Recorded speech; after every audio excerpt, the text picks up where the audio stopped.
Wow! Ang laki-laki ng lemon ko. Grabe!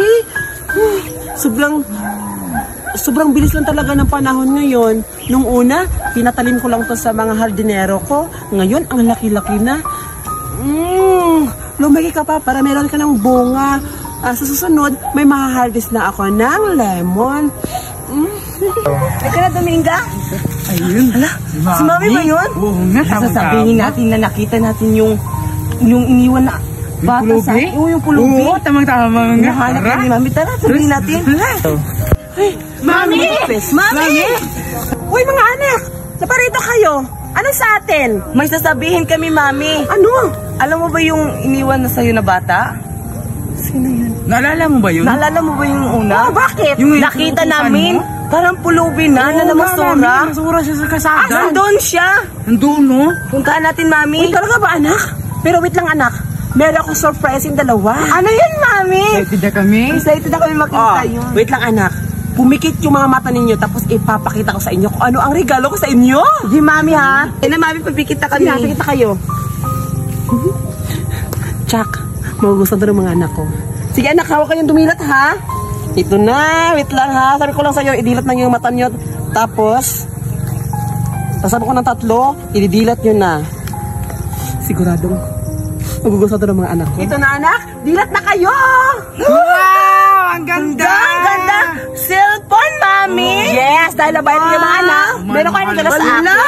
O, ayan, anak. Sige, dalhin niyo ako doon. Doon tayo, Mami, na nakita namin yung pulubi na para na. Pinasiguro to.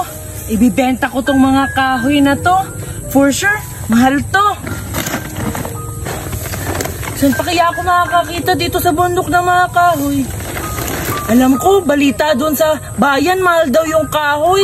Kaya, maghahanap pa ako dito ng mga kahoy. Ano ba, anak? Ayun, Mami, oh. Oo Yung nga. nakatalikod. Ang ako yung mami, oh. Yun ba yun? Oo, yun. Siya yun. Yung pulubi Ayun, na siya bata. nakabahan. Yun yung anak Lagi na. totoo, yun Siwagan yun, mo kami, Mami. mami. Siya yun. Puntahan natin ta. Sige, tara, sunod kayo. Yan na ba yun? Oo, yan. Yan, mami. Hoy, buraday! Hala, siya nga! Oo siya nga, Mami. Punta kanina yung mukha mo. Ang palit mo na. Ikaw nga! Ba't ka umalis ng bahay, ha? Dito ka lang nito. Anak, hawakan nyo.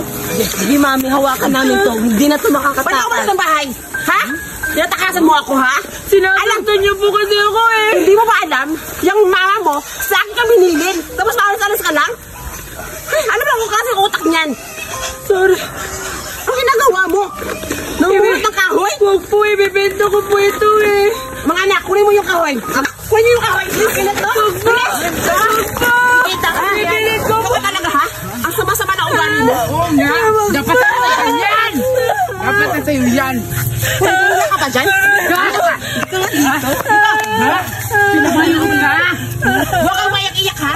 Sinabi ng mama mo na dito ka binili sa akin. Tapos palis-alis ka lang, hindi ka magpapaalam. Ha? Ha? Tama na po. naman. Anak, narin nyo. Dito lang. Dito? Mga anak! Nandunit lang kayo! Ba't yung pinakawalan? Habulin nyo! Habulin nyo! Dito na to mga anak ko! Palampa-lampa! Sana mahabol yun! Mga anak! Bilisan nyo! Dumiga, hanapin ninyo natin yung bata. Doon ka, dito ako. Sige. Sana hindi na nila ako makita dito. Ang bilis nila. Sabi ko na nga, masasaktalo naman nila ako eh. Kinuha pa nila yung kahoy. Alam naman nila ibibenta ko yun kasi walang-wala na ako.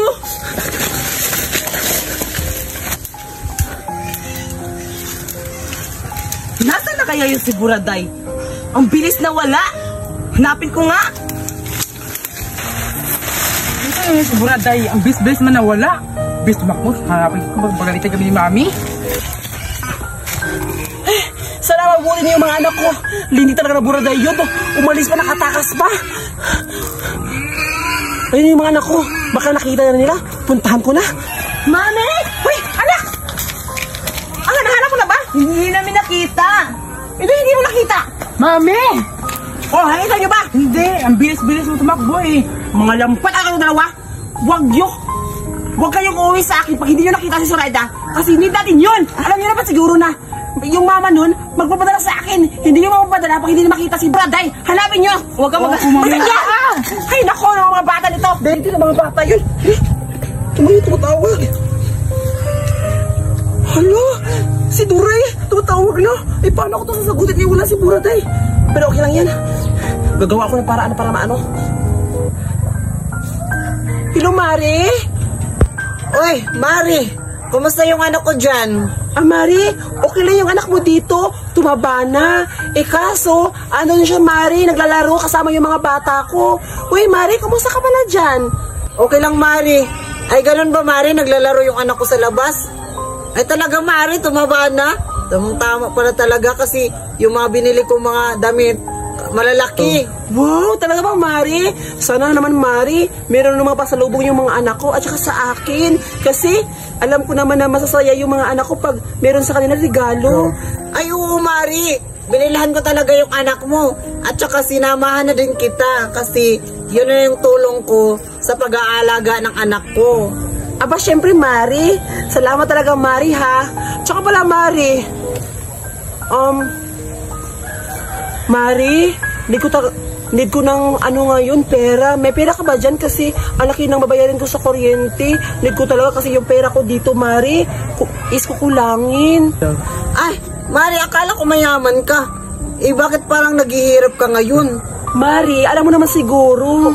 Kasi ang lakas-lakas talaga na gumamit ng anak mo sa computer. Kaya malaki yung ano, syempre, ikaw talaga magbabayad ng kuryente nun. Kasi diba, yung anak mo nagamit. Sa amin, yung una na yung kuryente namin, umabot lang ng 2,000. Nung dumating yung anak mo, umabot na ng 6,000, Mari. Hindi talaga, bayarin mo yun ng, diba, 2K lang yung babayarin ko. Syempre, umabot ng 6K, kailangan yung 4,000. Ikaw yung magbayad, Mari. Sana matulungan mo ako, Mari. Oh, sige, Mari. Magpapadala ako sa iyo ngayon. I-check mo yung cellphone mo, Mari. Andiyan na. Nagpapadala na ako sa iyo. Ha? Agad-agad, Mari? Alika na cellphone ko. Ha? Ito na talaga, naka-Gcash na. Mari, salamat talaga, Mari, ha? Thank you ng very much. Basta, ito naman sasabi ko sa'yo, aalagaan kung mabuti yung anak mo. At pag uwi mo dito, syempre, mataba na yung anak mo. Sige na, Mari. Tinawag na ako ng amo ko. Basta, salamat talaga sa pag-aalaga ng anak ko. Sige, Mari. Mag-ingat ka dyan lagi, ha? Yes, salamat. Meron na ng pera ako. Ang dami-dami ko na talaga pera. Kaso, si Buraday, sana mahanap niyo ng mga anak ko. Kailangan mabalik yun dito. Puntahan ko. Ay, naku. Aray, nasira yung sanilas ko. Kasalanan to ni Buraday. Pagalitan naman tayo ni Mami. Hindi natin nakita si Buraday. Tara na nga. Tana. Pagalitan pa na tayo, Mami, ha? Hindi na siguro nila ako mahanap dito kasi ilang ilog na yung nadaanan ko at saka meron ding mga bundok. Ang layo ko na siguro sa kanila. Paano ako mangangalakal ulit nito? Sayang yung mga kahoy ko. Kung nandito lang yung mami ko, hindi talaga siguro ako magiging pulubi nito. Bakit pa kasi niya ako pinaampun-ampun dun sa mga salbahe na yun? May dalawa pa siyang mga anak. Lagi akong sinasaktan. Punta pa ako dun. Mangangalakal na lang ulit ako ng bago.